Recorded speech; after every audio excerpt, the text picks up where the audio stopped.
আ আপনার সাথে এই সাক্ষাৎকার নেওয়ার আগে আমি তো আপনার যে ৩ স্ট্রিট তথ্য সে বই পেয়েছি ইংলিশ ভার্সনের। আমি সেটা কিছু পড়েছি এবং আমি আপনার কাছে জানতে চাই এখন আপনার এই প্রস্তাবিত ৩ স্ট্রিট তথ্য এবং চীনের প্রেসিডেন্ট শি জিনপিং এর প্রস্তাবিত চীনা স্তরের আধুনিকীকরণ তত্ত্ব এর মধ্যে কোনো মিল আছে?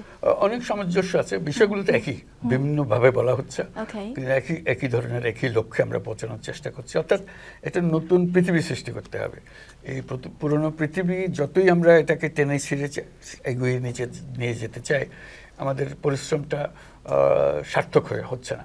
কাজে আমাদের চেষ্টা হবে এইটা মেরামতি কাজে না গিয়ে বরং সুন্দর করে নতুন করে আবার গড়া, কাঠামোটা করা, চিন্তার কাঠামোটা করা।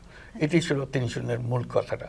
এবং পরিষ্কারভাবে বলা আমরা কি চাই, সেটা হলে তারপরে অন্যান্য প্রাতিষ্ঠানিক আয়োজন এই লক্ষ্যকে স্থির করে করা। কাজে এটা এমন না যে আমি আগে থিওরি বানিয়ে ফেললাম, তারপরে পৃথিবী যাই হোক সেটা তারপর আমার থিওরি ঠিক থাকবে, ওরকম না। আমরা পৃথিবী কী চাই আগে ঠিক করব, তার জন্য যা যা লাগে, থিওরি লাগে, কাঠামো লাগে, সব কিছু আমরা ঠিক করব ওই লক্ষ্যে পৌঁছানোর জন্য।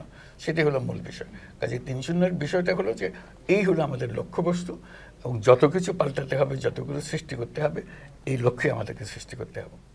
সেটা বাস্তবায়িত হলে আমাদের পৃথিবী অনেক সুন্দর হবে। শুধু সুন্দর হবে না, বেঁচে যাবে। বর্তমান যে পৃথিবী, যে সভ্যতার কাঠামোতে আমরা আছি, এই কাঠামোতে পৃথিবী বেঁচে থাকার কোনো সুযোগ নাই। এটা আত্মহননকারী একটা সভ্যতা। কাজে এই আত্মহনন থেকে রক্ষা করে তাকে সুন্দর একটা সভ্যতার দিকে নিয়ে যেতে হলে ওখান থেকে ডিপার্ট করতে হবে, সরিয়ে আসতে হবে। এই সরিয়ে আসার যে চিন্তা ভাবনা, সেগুলোর কথাই আমরা বলছি।